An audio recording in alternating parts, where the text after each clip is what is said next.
All right. So, Cory, thanks for joining us today. We've known each other a long time, so I was really excited to have you on the show to talk about, health and wellness. You're uniquely served for this because you spent a lot of time in the customer acquisition world, and you spent a lot of personal time, professional time in the health and wellness side. So, really understanding, where the industry is going and what customers are looking for and what suppliers of products and services, need to be doing or should be doing, now and in the future. I'm like really excited to hear your take on it because, as the listeners know, I've said it already a few times that I'm here to learn from you. So why don't we get into it and why don't you just introduce yourself a little bit and give us a little bit about your background and why, the health and wellness industry is, important to you. Sure. Yeah. Thanks for having me, Ben. Excited to be here chatting with you. This is, I could spend all day talking about health and wellness and mindfulness and the business of that too is very exciting. So I'm happy to be here. My background, like you said, is in customer acquisition. I ran a social media and brand storytelling customer acquisition agency for 5 years previous to the pandemic, or prior to the pandemic, I guess. Where my focus there was on building brand story arcs for my clients and then developing customer acquisition strategies, mainly through social media advertising to help them with their ROI objectives. And that work, that agency, and this sort of like is the crossover between the health and wellness side, is that the build up for that organization, the scalability of that really wore me down. And I'm someone that had battled depression and anxiety at a young age. And then into my 20s, as I started to build this company, the stress, the depression, the anxiety turned into suicidal ideation, which I had never experienced before and didn't know how to get out of it. And I ended up going on a bit of a pilgrimage and spent a lot of time and a lot of money on alternative treatments to deal with that mental health concern that I was having, or debilitation, if you want to call it that. And that led me to a whole host of cool tools that I now use in my practice for myself and with some of my clients that help to work with those potential symptoms of mental illness. That's really the main focus, but then there's like a more holistic avenue that I'm into as well. And I'm a partner in a supplement company, and then I'm very much into psychedelics and altered states of consciousness as a way of healing in the mental health side of things. So yeah, happy to explore all those avenues, whether it's mental health, physical health, business, and I also just became a father, and that's a whole journey in itself, and one of the most rewarding healing and spiritual experiences probably that I've ever had. And so there's lots to pull on there, I'm sure, as we've talked before about parenthood a little bit. Yes, absolutely. I feel like start a podcast on parenting, because there's no parent that is not willing to talk for hours and hours about how amazing it is to be a parent. And as it relates to mental health, it's really interesting, the parenting thing. I didn't think this conversation was going to go here, but let's just spend a minute on it because you mentioned it. When we talked last time, we weren't recording a session, we were just chatting over a virtual coffee. I got off that call and thought about the mental health component as you talked about it with being a parent, and I really agreed with it. And I couldn't figure it out right away, like what specifically it is, because I'm so analytical. I just needed to like figure out all the metrics on it. And I think it's like, it doesn't matter necessarily what you're going through, because their needs are so immediate that you just have to like focus on them and not focus on you. And so if you're not focusing on you, your own mental health struggles, they take the back burner, which is like such a benefit and a blessing. It's almost like, I was at a funeral once for someone very close to us, and I remember the surviving spouse was so thankful for their very young grandchildren that kept disrupting the service and the days leading up to the service, because it forced them to not focus on everything that was negative happening, because when they're little, like they just don't know. You can't just tell them to just like sit in the corner and be quiet and go on their iPhone when they're, babies. So that's really interesting. And, adversely to that, though, being a parent sometimes, for lots of parents, decreases your physical well-being because you're just, trying to keep up with the demands of life. So, it's an interesting contrast. I don't know how you see that, but I certainly experienced both sides of it. Yeah, going through it as well. Like I'm lucky to have a really amazing partner who has devoted a lot of time and effort into being the best possible mother that she can be. So I feel like it starts there in a lot of ways, having good connection, communication with your spouse, your partner in that scenario. For me anyway, that's been like really a place that I've been leaning into hard, because if I can't speak to her about something that I need, then then she's guessing, right? She's guessing like, oh, well, he's, upset, or he's stressed, or he's tired. I got to fix something. And then she's burning herself out trying to maybe it's do the dishes or take the dog out, when really I just need I need 5 minutes. I need 10 minutes. And so we have a really strong bond on our communication, and that's been very helpful. And so, yeah, physically, I mean, I'm excited to have this conversation because there's lots of different avenues on health that I'm excited about that are a little bit new, and something that things that have been around for a long time that are allowing us to find more healing. And one of those things for me is just dialogue, is just conversation. And in the experience with my partner, dialogue has been one of the most important, most healing opportunities for me and for her, because, well, the word dialogue comes from two words: dia, which means moving towards, and logos, which means meaning, roughly. So loosely, it means moving towards meaning. And I think right now more than ever, I don't know why this ended up there, but I'm excited where you're going to take it. But the last couple of years in the pandemic, we're experiencing a bit of a meaning crisis, I think, right? You see how many people are leaving their jobs. You see how many people are considering starting a business, looking at their own health and wellness in a different way. And I think dialogue, like what we're having and what I sort of was alluding to with my partner, is so important, because it helps us to get to a level of meaning that maybe we couldn't get to on our own, which is where a lot of us stay with our health and wellness, specifically with our mental health. We stay too much in here and by ourselves, when having a conversation can really be helpful. Yeah, no, absolutely. So like, I don't know, like there's definitely been a change over the pandemic.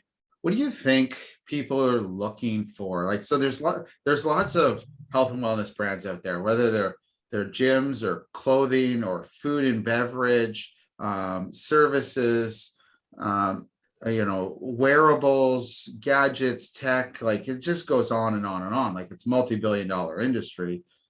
What are people looking for though? Like, and how do they find what they need? That's a good question. It's really hard to say. I think I think leading into the pandemic, I think there was a lot of things shifting in the space, in the wellness space. And specifically, I'm very excited about the psychedelic space that's been coming online really hard in the last year to 18 months, I guess, with some of the capital moving into the space. And I think that's a big shift for a lot of people, because we've been so conditioned to the way that we do things here in the West, this allopathic approach to wellness, where we have a pill for almost everything we kind of struggle with. But that's not necessarily the answer for a lot of healing. There's oftentimes a root cause, and oftentimes it comes from stress. Stress is the leading cause of most illnesses, as I think that's pretty well known. So I think in a lot of ways, what has been felt maybe most over the last little while is stress. And then how do I manage that stress? And people that were managing it before were managing it because it wasn't as existential.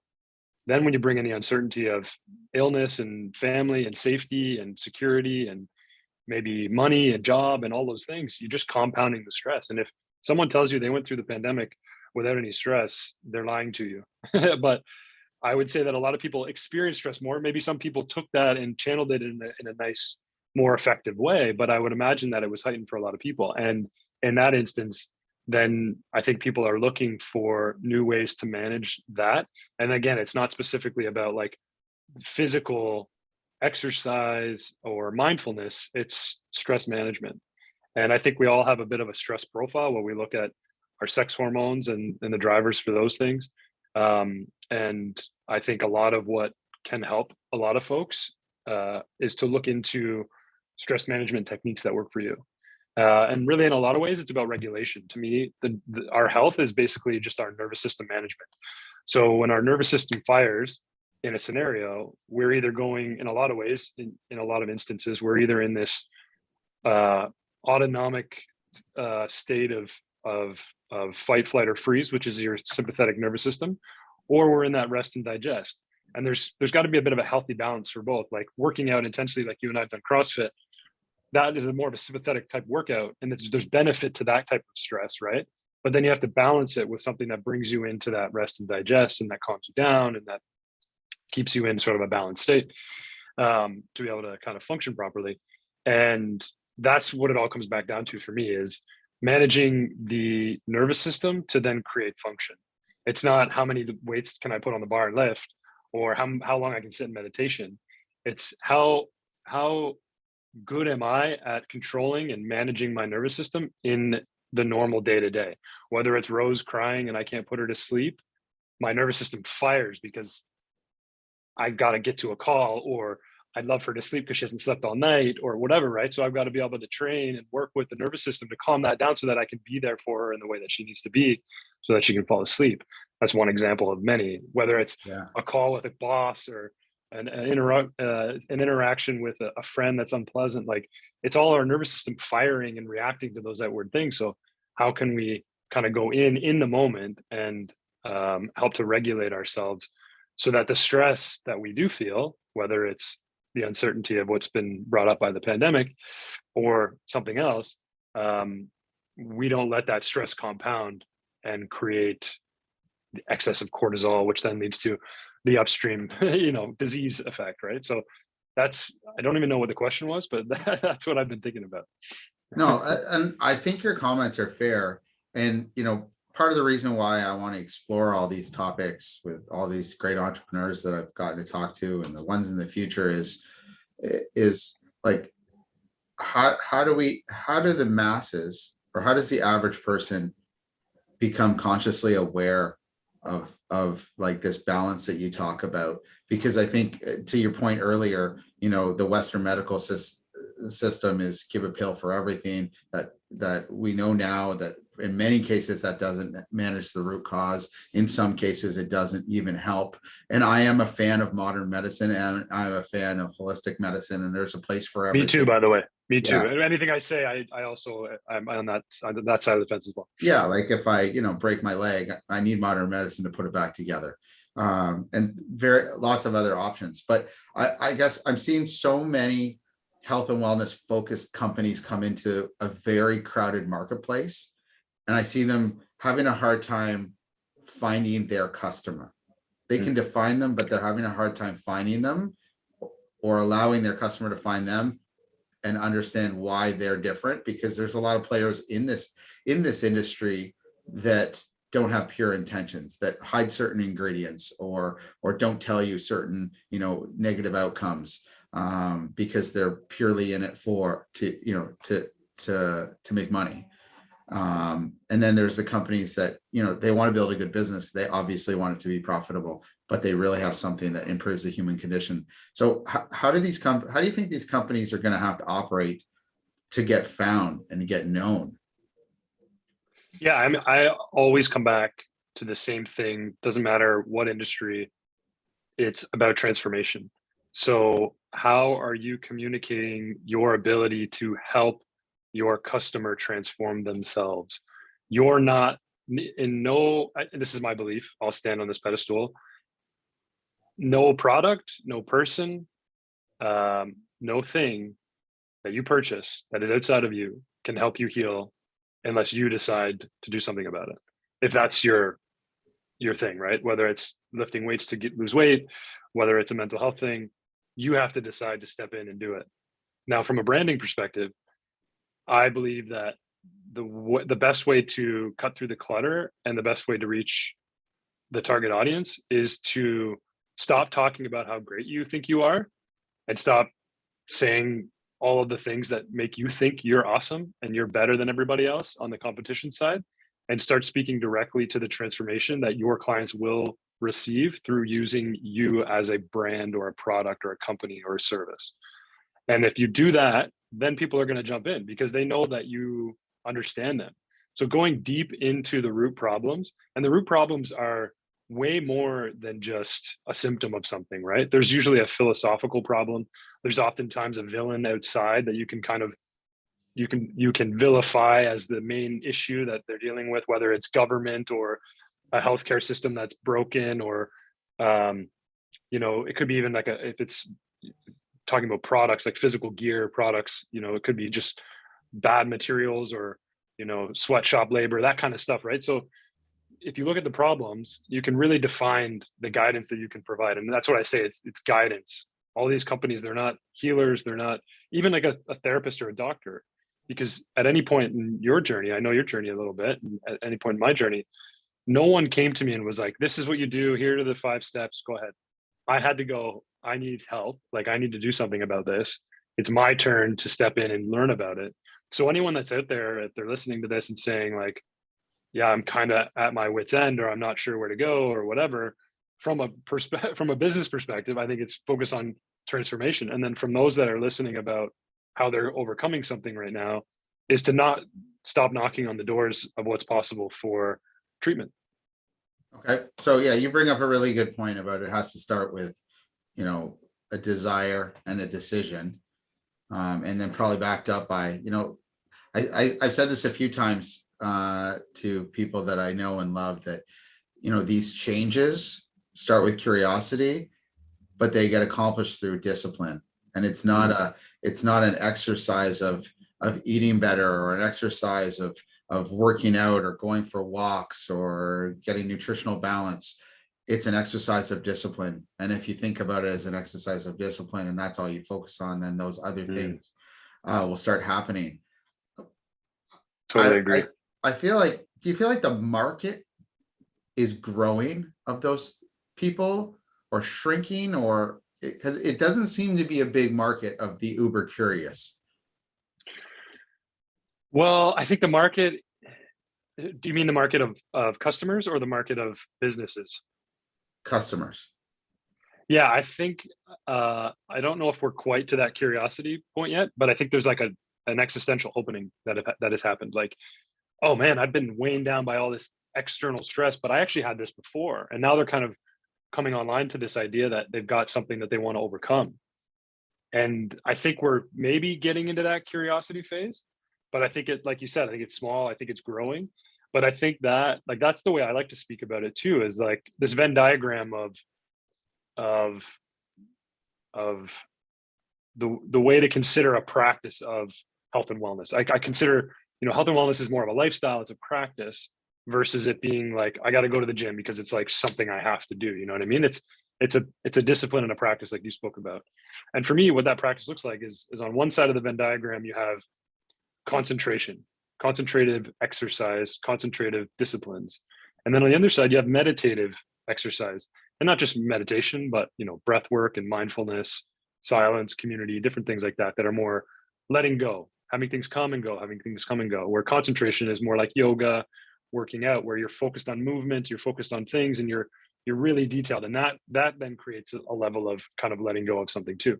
And right in the middle of that is contemplative, where you bring a bit of concentration in and you bring a bit of meditation in, and then you stay curious about whatever that thing is that's happening, and see where the symptoms of whatever the thing is show up, where potential solutions show up, and not putting as much pressure as we do on having to overcome this thing like that. Because it's in the culture of just popping a pill to get it fixed, we've been conditioned to believe that these things can just be done overnight. But typically those are just band-aids over a bigger wound.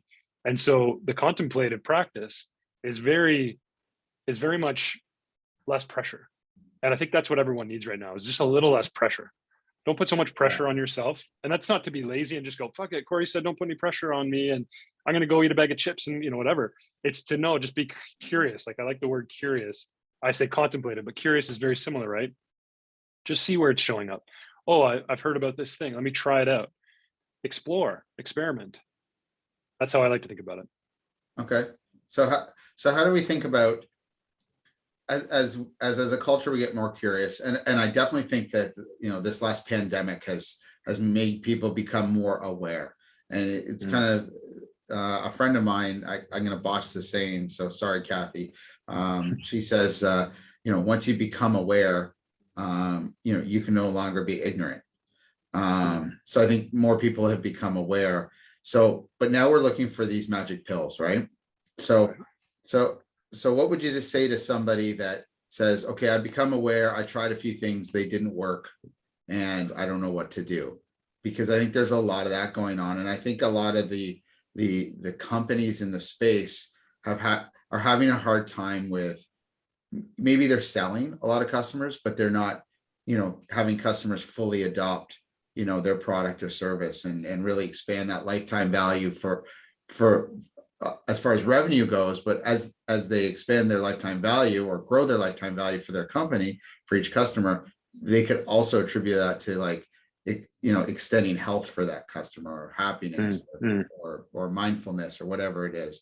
So I see there seems to be this lack of connection, and there's probably some sort of diagram I should draw up for it, where adoption equals lifetime value for both parties, the company that's selling the product or service, and the customer.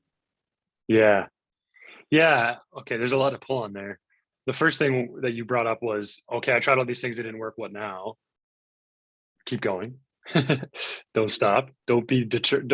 It took me $100,000 in 18 months of rigorous experimentation of all kinds of different crazy things to get to the point where I realized these small group of small tools are really the thing that I need to build my practice up. So don't stop. And then when it comes to the lifetime value and let's just say value in general of a brand and what to look for me, it's education.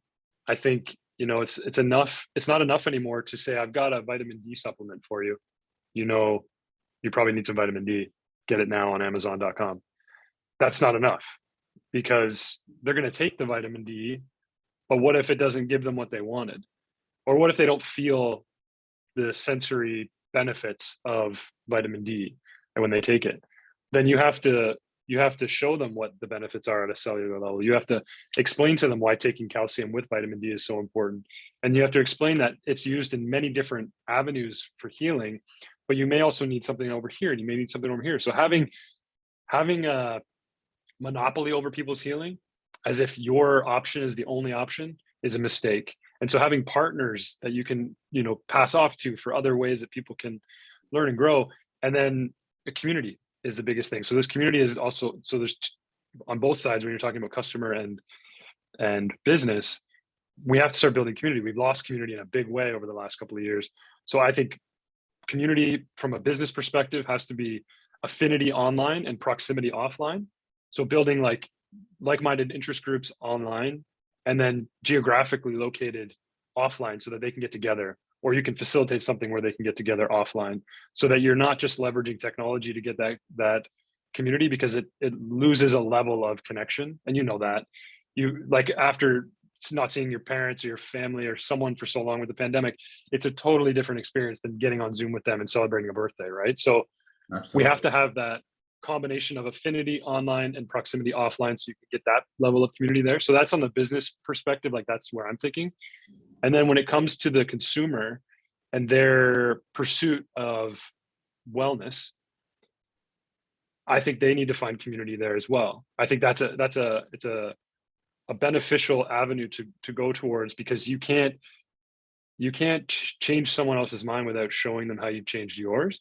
And if you find people that are showing you how they've changed and how they've evolved, how they've overcome something, there's so much power in that. And that's where storytelling comes into the community aspect, where telling your story and sharing your experience and talking like we are about how we've been where a lot of people are, and we're not perfect and we deal with shit all the time, but we have these things that we use, or we have community that we tap into, or products or tools that we use, that's helpful for people. So it's, I guess, to sum that part up, it's affinity online, the proximity offline, community from the business perspective, and then community and storytelling. Find your people, find people that are farther along on the journey, older than you, going through something that's different than you, or going through something that's similar to you as well, and they're exploring and experimenting. And then going back to your word, curious, stay curious. Yeah, absolutely. No, that's well said. So yeah, it seems like it's a journey. It's a multi-billion-dollar industry, and there's still so many questions, which is why I'm so fascinated with it. And I hope that with this podcast or show, that we can make a few more people become aware and get curious. That would be amazing. But so before we finish, I want to give you the opportunity to share, what tool or product or service, you're finding to be the most interesting and helpful for yourself right now. I think I know what you're probably going to refer to, but nobody else does. So I'll let you surprise me or not. But yeah, what's the most interesting thing you're working with these days? Psychedelics. I thought you were going to say that, but Yeah. you could have said like sugar-free Pepsi. I don't know. Well, so it's not just psychedelics. So this is the thing, I think, and this is not enough. We don't have enough time on this podcast to go into it, but psychedelics has been one tool that really unlocked a lot for me. And I still use psychedelics today, most specifically in a microdosing format, which is subperceptual doses of psychedelics, meaning it's not a visual hallucinogenic experience. It's more of a shift in state of body, state of mind, that allows you to understand yourself more in everyday scenarios, regulate better, be a little more mindful and present. And so that really helps me. And I built a community around that now. And we're currently in the process of expanding to building an app to allow microdosers from all over the world to come together and share their practices and share their experiences. But I also have to add with psychedelics that it is a practice. It is a lifestyle type experience. It's not a panacea. Like, it's not a pill you pop. It's not something that's going to completely shift your life right away and that's it. There's work that goes into it. There's preparation, there's integration. And that's maybe at the end of it, the way I like to think about things is it's integrative. How can I take this tool, this thing, and integrate it into my life so that it helps to create more balance, more ease, more regulation, more mindfulness, more presence. And one thing that you and I probably could spend 4 hours on talking about, and this is going off in a different direction, is the power of sauna bathing and cold tubs. I think in terms of like evolution and where we're headed, like sauna baths, bathhouses, like what's going on in Finland, those things are coming here and we're experiencing them in small communities here now, but there's going to be a lot of that opening up. Longevity centers that focus on the whole body system. I like to call it like holotropic health. So moving towards wholeness is sort of the idea, where you're looking at all the different systems in the body and allowing that symbiotic relationship between all those systems to connect. So what are those tools that go past the symptom and into the root? And psychedelics is one of those things. Saunas and ice baths, those are one of those things. So those are the tools and things that I'm exploring. Amazing. Yeah. And I'm right there with you on the heat exposure, cold exposure. It's been, my journey's been short so far on that, but the results have been amazing. Even on the rest and digest side, which you talked about earlier, it's been amazing. I'm looking to explore more around that for sure. So last thing I like to ask is, do you have either a book you love and you'd like to share, or a productivity hack that you have discovered that you'd like to share? Your choice. Book. I have two. So Mark Nepo wrote a book called More Together Than Alone. It's a great book on community. It's a great book on social interaction, human interaction, and connection. I would say it's like, it could be the blueprint for anyone who's looking to build community or foster like a good foundation of community. And it's not what you think it is. It's not a business book. It's like a real solid, like human condition optimizer type book. Okay. And then in terms of a productivity hack, and we talk about health, one thing that we forget a lot in our society is how important time is to our health. And we don't respect time as a component to health a lot.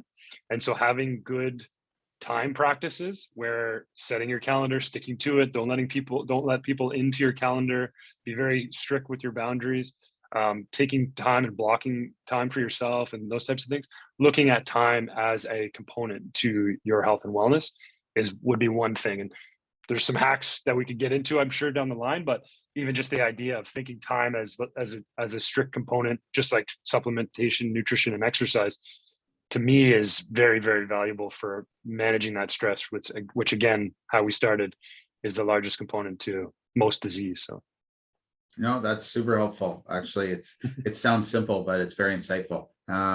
So thank you for joining me today. It was great to talk to you. Again, our conversations are always good. I'm glad we got to, throw down a recording and share some of these, one of these conversations with others.